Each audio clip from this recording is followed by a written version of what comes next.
નમસ્કાર દર્શકો, આપ સૌનું ઓસ્કાર ગુજરાતી ન્યૂઝમાં હાર્દિક સ્વાગત છે. હું છું ભાવના ચૌહાણ. કપડવંજમાં બ્રહ્માકુમારીઝ કેન્દ્ર દ્વારા કાપડીવાવ અમૂલ ફીડ પ્લાન્ટ ખાતે વ્યસન મુક્તિ તેમજ રક્ષાબંધન કાર્યક્રમનું આયોજન કરવામાં આવ્યું હતું. ભારત સરકાર દ્વારા 10 કરોડ યુવાઓને નશામુક્ત કરવાના રાષ્ટ્રીય અભિયાન અંતર્ગત આ કાર્યક્રમ યોજાયો હતો. કાર્યક્રમનો મુખ્ય ઉદ્દેશ યુવાઓ અને સમાજમાં વ્યસન મુક્તિ અંગે જાગૃતિ ફેલાવવાનો અને સકારાત્મક જીવનશૈલી તરફ લોકોને પ્રેરિત કરવાનો હતો.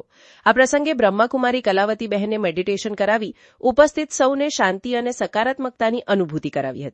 તેમણે જણાવ્યું હતું કે સકારાત્મક વિચારો અને સકારાત્મક મેડિટેશનથી વ્યક્તિનું સ્વમાન વધે છે અને જીવનમાં રહેલા અનેક નકારાત્મક વિચારો તથા વ્યસનોથી મુક્ત થવામાં મદદ મળી શકે છે. કાર્યક્રમ દરમિયાન ઉપસ્થિત સૌએ વ્યસન, ચિંતા અને ક્રોધ છોડવાની સામૂહિક પ્રતિજ્ઞા લીધી હતી.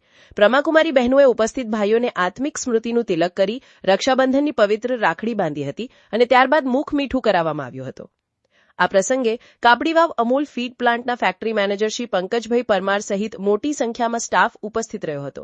સમાજને વ્યસનમુક્ત બનાવવા માટે આધ્યાત્મિકતા, સકારાત્મક વિચાર અને આત્મવિશ્વાસને આધાર બનાવી યોજાયેલો આ કાર્યક્રમ કર્મચારીઓ અને ઉપસ્થિત લોકો માટે પ્રેરણાદાયી બન્યો હતો.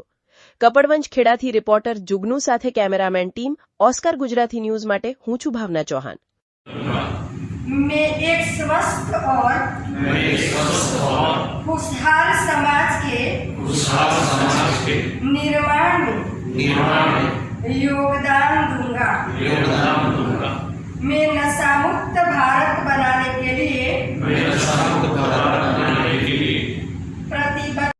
જે પણ આપણે વાતો સાંભળતા રહ્યા રક્ષાબંધનની, એ કહાનીઓ આપણને કંઈક શીખવાડે છે.